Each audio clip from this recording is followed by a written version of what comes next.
Assalamualaikum warahmatullahi wabarakatuh.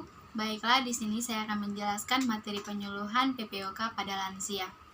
Pengertian PPOK, penyakit paru obstruktif kronis atau chronic obstructive pulmonary disease, adalah penyakit yang dicirikan oleh keterbatasan aliran udara yang tidak dapat pulih sepenuhnya.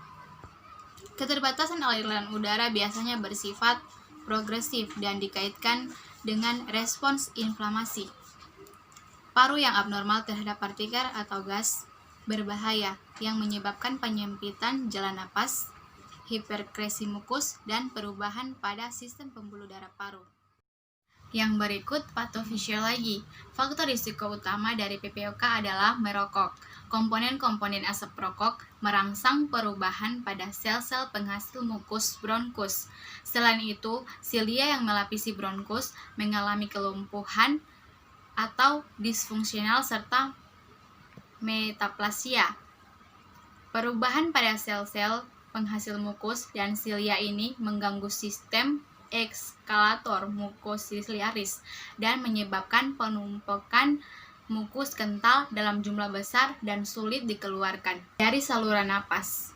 Mukus berfungsi sebagai tempat persemaian mikroorganisme penyebab infeksi dan menjadi terhambat.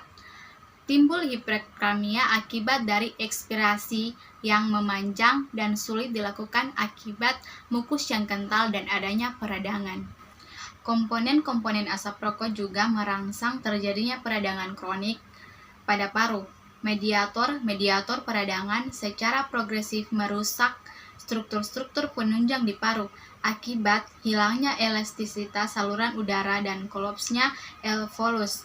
Maka ventilasi berkurang, saluran udara kolaps terutama pada ekspirasi karena ekspirasi normal terjadi akibat pengempisan atau recoil pada secara pasif setelah inspirasi. Dengan demikian, apabila tidak terjadi recoil pasif, maka udara akan terperangkap di dalam paru dan saluran udara kolaps. Berikut etiologi. Faktor-faktor yang menyebabkan penyakit paru obstruktif kronis atau PPOK adalah 1. Kebiasaan merokok, polusi udara, paparan debu, asap, dan gas kimiawi. Yang kedua, faktor usia dan jenis kelamin sehingga mengakibatkan berkurangnya fungsi paru-paru, bahkan pada saat gejala penyakit tidak dirasakan. Yang ketiga, infeksi sistem pernafasan akut seperti pneumonia, bronkitis, dan asma. Orang dengan kondisi ini berisiko mendapat PPOK. Yang keempat, kurangnya alfa antitripsin. Ini merupakan kekurangan suatu enzim yang normalnya melindungi paru-paru dari kerusakan peradangan. Orang yang kekurangan enzim ini dapat terkena emfisema pada usia yang relatif muda walaupun tidak merokok. Yang berikut tanda dan gejala PPOK. Yang pertama, batuk kronis atau berkepanjangan.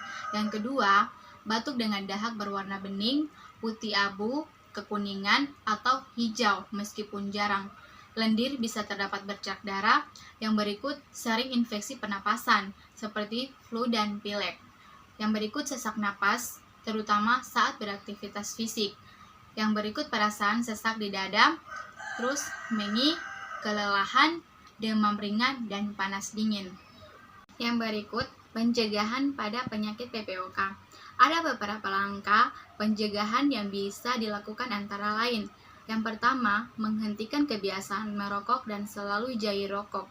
Yang kedua, menghindari paparan debu, asap, polusi, atau polutan lain, terutama bila Anda bertempat tinggal atau bekerja di lingkungan dengan kualitas udara yang buruk.